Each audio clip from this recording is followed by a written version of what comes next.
प्रथम तहलका न्यूज। अगर आप सुबह की सैर पर जाते हैं तो जरा ठहरिए, कहीं सुबह की हवा आपकी जान पर भारी ना पड़ जाए, क्योंकि सुबह की हवा में अब जहर घुलने लगा है।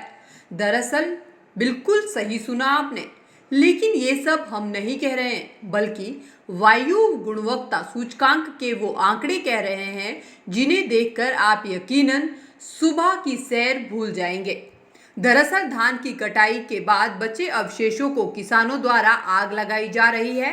हरियाणा और साथ लगते पंजाब के इलाकों में बड़े पैमाने पर पराली में आग लगाई जा रही है और पराली जलाने का काम देर शाम को किया जा रहा है, जिससे शाम को हवा में बड़े पैमाने पर प्रदूषण घुल रहा है।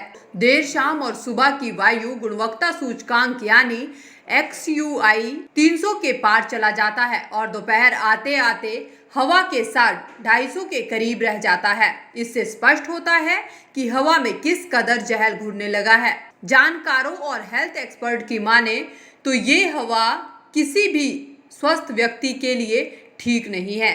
वही मामले में फतेहाबाद के डीसी ने बताया कि इसके लिए उन किसानों को 1000 रुपए प्रति एकड़ के हिसाब से प्रोत्साहन राशि भी दी जाएगी, जो पराली को आग ना लगाकर उसका सही प्रबंध करेंगे।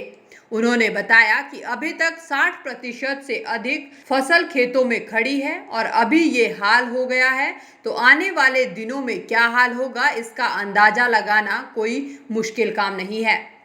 पराली प्रबंधन के लिए हमने किसानों को समझाया है। हमारी टीम्स लगी हुई हैं, SDMs, तहसीलदार्स, BDOs, कृषि विभाग के सभी अधिकारी और कुछ समाज सेवी लोगों को और फार्मर्स के ग्रुप्स को भी हमने समझाया है और समझाने का बहुत अच्छा इम्पैक्ट गया है। फिर हमने लोगों को, किसानों को मशीनरी भी उपलब्ध कराई है। अभी परसों ही HAU की एक हरियाणा एग्रीकल्चर यूनिवर्सिटी की भी टीम भी आई थी, जिसने उसको मिटिगेट करने के लिए एक लिक्विड की इजाद की है, उसका भी ट्रायल उन्होंने किया है। तो इस तरह से हम डिफरेंट ढंग से CHCs भी, जो कस्टम आयरनिंग सेंटर्स हैं, वो भी हम स्थापित किए हैं। और 10 गांव ऐसे हैं जहां पर टोहाना में कस्टम आयरनिंग सेंटर नहीं है, वहां पर भी हम कोशिश करके ग्राम पंचायत को या वहां के लोकल लोगों के समूह को बनाकर कस्टम आयरनिंग सेंटर स्थापित कर रहे हैं। तो इस प्रकार हम लोगों को एजुकेट कर रहे हैं और उनको समझा रहे हैं कि पराली प्रबंधन क्यों आवश्यक है और इसके नुकसान क्या है। जैसा आपको पता है कि यदि पराली को हम जलाएंगे तो हमारा जो वातावरण है बहुत ही प्रदूषित हो जाता है।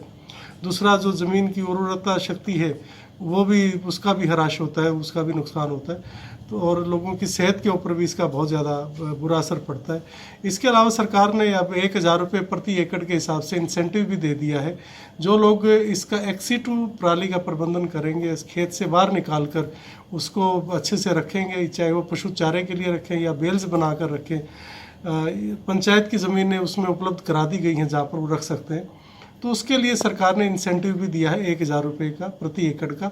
उसके लिए ज़रूरी है कि वो पोर्टल पर अपना रजिस्ट्रेशन कराएं और विलेज लेवल पर फिर उसकी वेरिफिकेशन होगी, ग्राम पंचायत के माध्यम से भी होगी और फिर उनको 1000 रुपये दे देगा। यहाँ मैं ये भी आपको बताना चाहूँगा कि पिछले साल लगभग 40 लाख रुपये का इस तरह का इंसेंटिव था, वो किसानों को दे दिया गया है। और फिर भी यदि किसी का रह गया है तो वो कृषि विभाग में कृषि अधिकारी से मिलकर, जिला कृषि अधिकारी से मिलकर अपनी समस्या का निराकरण करा सकता है। तो इस तरह से हम डिफरेंट वे से किसानों को समझा रहे और उनको उत्साहित कर रहे, प्रोत्साहित कर रहे कि वो पराली को ना जलाएं। हालांकि प्रशासन बार बार किसानों से अपील कर रहा है कि धान की पराली को आग ना लगाएं, बल्कि इसका ठीक ढंग से प्रबंध करें। इतना ही नहीं, इसके लिए जरूरी साधन और संसाधन भी उपलब्ध करवाए जा रहे हैं। लेकिन फिलहाल देखना होगा कि कब तक पराली को आग लगाने वाले मामलों पर लगाम लगाई जाती है। प्रथम तहलका के लिए फतेहाबाद से सुनील कुमार की रिपोर्ट।